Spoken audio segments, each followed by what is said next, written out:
Welcome. Today we are going to begin our playthrough of the Locksmith story. Before we get into that, I want to discuss the various game modes this game has to offer.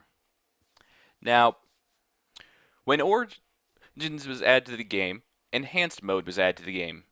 The developers had previously reached out to the community and asked for feedback on the first two campaigns. They changed the maps around slightly as well as changed some of the narration.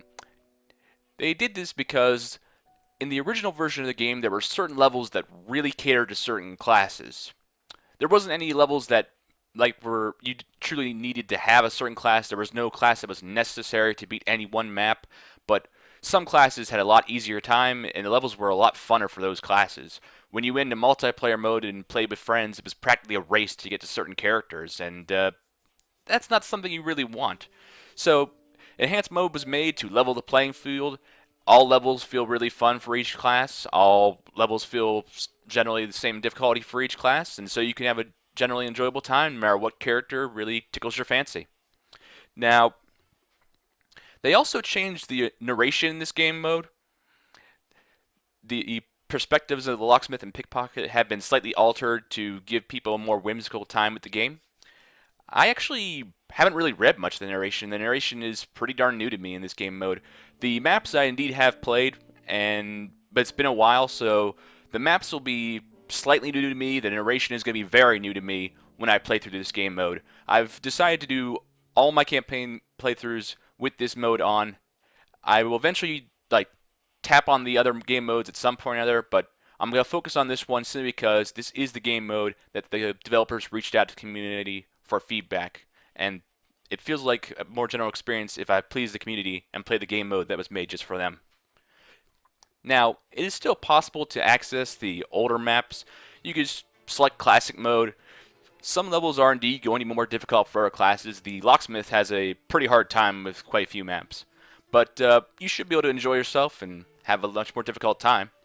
And also you can see the original narration, which is pretty damn entertaining, I must say.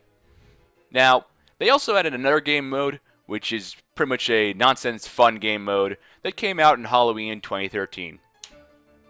That's right, zombie mode. Zonico, your flesh is mine. 'Cause why not? Why not make every guard, civilian, dog, a zombie? Let's make some of them possibly blow up when they touch you. Yeah, let's make them take your brains, take your flesh, and hopefully while they're reaching for your hands, you can reach in their pockets to take their money. That's right, you're stealing for zombies. Because, well, why not? This game mode is really fun. It's got a lot of whimsical dialogue like barg and R and brains. And I'm going to show some strategy of this at some point, probably during Halloween time if I get around to it, or if I'll probably be done with this game by then, but if I'm not, I can show it then, or I can basically just show it again just to make people happy, because, well, Halloween, zombies, why not?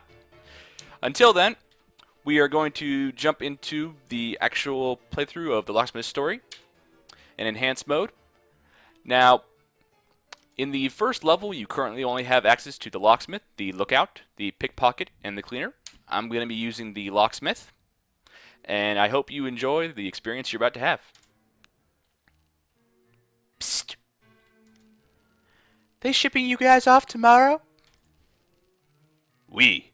I'm to be deported, and they will throw Hector in a zoo. Relax, Chief. I can get us out of here.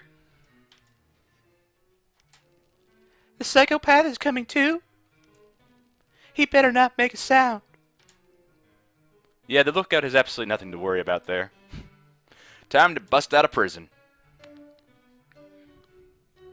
Maximum security prison. How the heck do I get out of my cell? I'll just ram my face at it and pick the lock. Now, occasionally through the levels, you'll see these little guys. They are basically convicts that are giving you little hints on how to beat the level. See, convicts aren't really bad guys after all, especially since you're a convict too. Also throughout levels, you're going to come across Pierre. Pierre is a guy that appears often for comical relief, and he tells a little story throughout every kind of map he appears in. He has a really hard knock life that the criminals kind of screw up to some degree. I kind of wish that he had a more enjoyable time, but at the same time, what he goes through is just hilarious, and his little commentary is good. So I plan to show this off as much as I can. There are some maps where I'm going to have to dodge a lot of cops around where Pierre is, so you may not get as much of the dialogue as I want to show off, but I'm going to try and get as much as I can, if not all of Pierre's dialogue to show up in these videos, up until the point where Pierre's letters that he's typing on the PC start to repeat. Yeah, once they get to repeat themselves, I don't really see a point in sticking around. Let's see how much longer this one goes. Oh, we're actually right at the ending. Just got a little bit more. I'm not going to attempt to mimic Pierre's voice. I cannot do a French accent at all. And that's the end of his letter, so let's keep going. Some convicts don't say anything like these ones. Only the ones with word bubbles actually say something.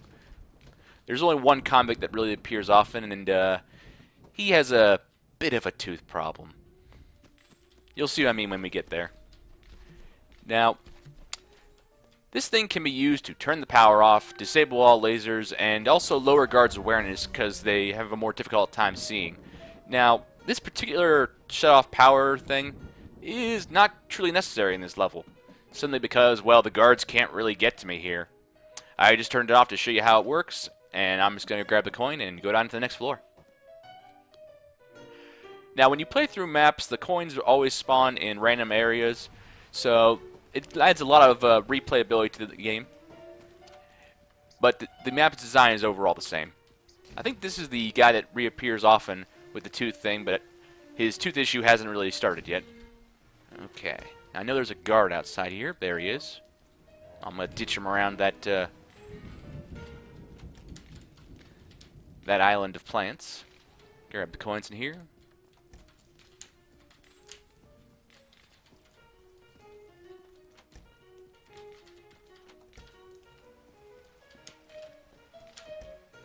Alright, let's start heading out. Now, I could shut off the power again, but I'm going to have a lot more fun and just trip the alarms. After all, the gateway vehicle's right there. I think I can make it there before they come to get me. Indeed, I can.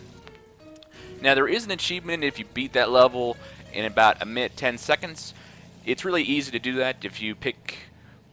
Well, actually, pretty much any character has a good advantage of beating that level in that amount of time. You just got to run right through it, pick up all the coins.